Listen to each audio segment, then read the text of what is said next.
So these are going to be the best decks to climb to Legend after the patch, and we're going to start off with Control Priest. I know this deck isn't for everyone, but Meta has used it to get rank 1 multiple times. My win rate with it when I was climbing to Legend initially was I think 22 and 4, and overall the deck just has responses to everything. Insane removal with Cannibalize and Light It Burns. You have Silence to deal with some Death Rattle combo cards. You have Win Conditions with Astalor, as well as the Power Chord Synchronize to get more of them. And then you have Infinite Resource Generation with Love Everlasting, and then you also have Sister's Fallen. You just have so much value and survivability in this deck. It doesn't lose to most things unless it gets comboed or aggroed out really, really fast. But before we get started really quick, this video is brought to you by MOBIUS. It is a fully automated tournament system that anybody can use to host or join tournaments to win real money and prizes, and it actually fixes the big issues that I've had hosting tournaments in the past. Basically, two things. One, it's fully automated, so you don't have to submit screenshots or anything to prove that you won. It'll automatically update because it's linked to battle.net, and then I don't have to do anything and see if anybody's cheating or sending false screenshots, and it takes a lot of stress away from the host itself. If you guys want to host or join a tournament, use the link in the description below, and then if you want to enter a chance to win a SteelSeries gaming headset, if you put in the comments the name of the tournament that you joined or hosted, then you have a chance to win, and I'll pick the winner in a week. The next deck on the list is going to be Hound Hunter, which is my personal recommendation for the general population of Hearthstone for many reasons. One, you can rush down your opponent with a pretty good early game package if you want a faster deck. Two, this deck has the ability to build a really good board, which people might like more of a mid-range style. And last, you got some pretty cool late-game combos with the Strangled Thorn Heart. You also have Faithful Companions. You can make multiple copies of King Crush with the Selective Breeder, and it can be this big late-game combo deck as well. You could play this deck in multiple different ways, and maybe change the deck around depending on what style you want to play. Let's address the elephants in the room, though, the Kael'thas nerf and the Posic nerf. You can feel them both a little bit, but at the end of the day, assuming you're able to attack with Posic once and hope with Kael'thas 2 times, and you draw them, you're really losing like 3 damage, and the stats weren't really the main reason you were playing these cards to begin with. Posic was to mess up your opponent's hand and their curve, and the hope of Kael'thas was to pump up your already existing board, hopefully with a Howling Hand or Hydrolodon on it. So you don't really lose the main things that made them powerful, and last but not least, the Howlhound makes aggro decks absolutely cry, because now Hunter, which usually has no way of dealing with aggro, has a way to heal up a ton and kill multiple minions along with star power.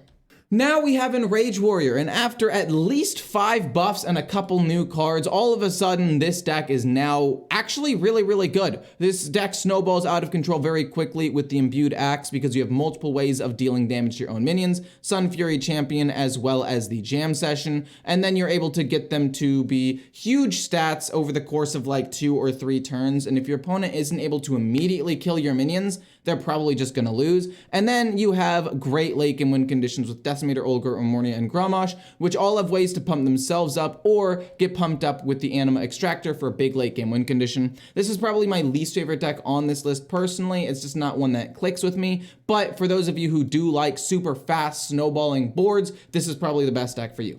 Next deck on the list is Thaddeus Druid. I played a version of Big Druid a couple of days ago that felt pretty good, and I've been told by multiple people in my chat that the Thaddeus Druid one is even better, and the stats back it up. You are able to do some pretty cool things. The Jailer allows you to have tons of really big immune minions. The Mishmasher, along with the Attorney at Maw for 10 mana, which is pretty easy for Druid to get, is a perfect board clear that is also able to pump this thing up to be quite large. Sometimes it can even have upwards of 8 attack after it wipes the entire board. The Band has a couple of different ways to get some extra win conditions with Riverdare. Ozuma is a way of wiping the board if you need it. And the Corner is just a nice way to slow down your opponent and silence some combos for cheap. But yeah, once you get to the late game with Thaddeus and Jailer, there's not really much your opponent can do. Next on the list is going to be Big Demon Hunter. I think that this is the now best Demon Hunter deck out there right now because it does not rely on Lady Steno for a large chunk of its damage. Obviously, if you are able to get out a really big demon early on and resummon him with All Fel Breaks Loose, there really is not too much that your opponent can really do about that. Obviously, some like Control Priest do have really good single target removals on things like Whirlpool that can maybe keep them alive, but for the most part, if you have the good curve with this deck, it's pretty much unbeatable. It's been good for some time, even though Spell Demon Hunter was kind of in the spotlight. Big Demon Hunter really only had like a 0.2% lower win rate with a pretty decent sample size, so this deck was not affected at all. Some of the other faster good decks out there like Paladin were nerfed, which I think gives this deck a little bit more of an opportunity to win, because that was one of the weaknesses, right? If you don't get that perfect curve, you get rushed down by a potential Paladin, but now that's going to be a lot less common, and you're able to get these big demons out and beat down slower decks like Thaddeus Druid relatively consistently. The next deck on the list is Skeleton Mage, which I know doesn't really have the stats to back it up on HS Replay, but let me explain. Tic Tac has used this version of the deck to get to 64 Legend, and a slightly different version of the deck to get to 22 Legend within the last week. I, in Legend, going from 3,000 to 2,000, went 18 and 8 with this deck. It was phenomenal, and I will say that it does require some skill. You need to know when to play the Arcane Artificer, when to keep certain things, and when to go for armor, when to go for more tempo. You sometimes need to get lucky with solid alibi in certain matchups. So, like, yes, there is some variance here, but overall, the deck just feels so good in my opinion, and being able to play a huge Kel'Thuzad or a huge Grand Magister at the end of the game against control decks can feel amazing. Maybe I'm just biased with this deck, but I have had a great experience with it, and if you want to try a fun mage deck, this is probably the best one. Next is Unholy Death Knight, which statistically is the best Death Knight deck out there right now. Obviously, Blood Death Knight is still pretty solid because it's just got a lot of control and healing, and Frost Death Knight is still fairly decent because it's got a ton of burn, but the most consistent one turns out to be Unholy Death Knight because it can snowball extremely quickly and just do a ton of damage, and if they are able to wipe your board, you know, the 2 or 3 times that they need to, you get a giant Lord Marigar on turn 8, which again your opponent has to deal with. Not really much to say about this deck other than you build a big board, you pump up their stats with Grave Strength, and you probably win the game.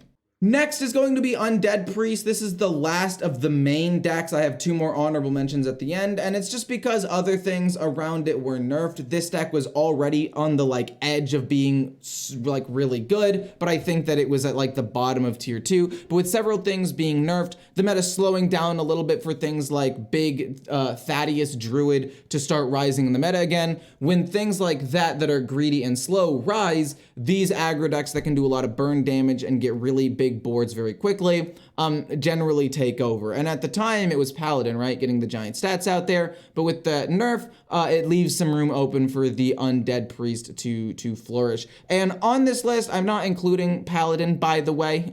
You might see that it's missing, but I think that it's still a good deck. It's just I've seen a lot of it. Everybody already knows how strong that deck is, and for the people who play it, they probably already had the cards to begin with, so it doesn't really matter too much for them.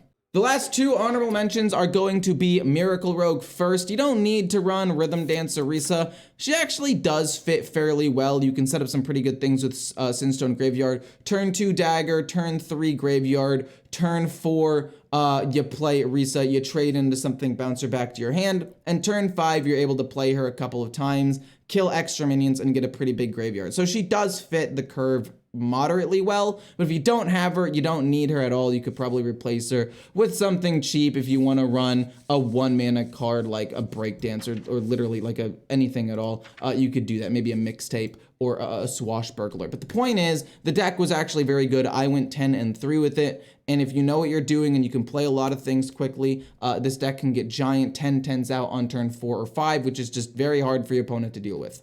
And last but not least, this is probably the biggest Hail Mary, is Thaddeus Warlock. And the reason I'm putting it on here is this is more of a prediction. With the meta slowing down and decks like Thaddeus Druid starting to do well, I predict decks like Thaddeus Warlock will also do well as well, because you are able to still cheat out big minions relatively consistently, not always through mana cheat, but through other effects like the slime, and you have a lot of late game win conditions. You also, in the ETC's band, run the Jailer if you absolutely need to, along with the Rivendare, so you have different win conditions into different matchups. Overall, I think the deck, although the stats don't back it up right now, has the potential to be good, but this is the one that I would be most cautious about crafting. Hope you guys enjoyed the video. I will see you guys on the ladder, and I wish you luck.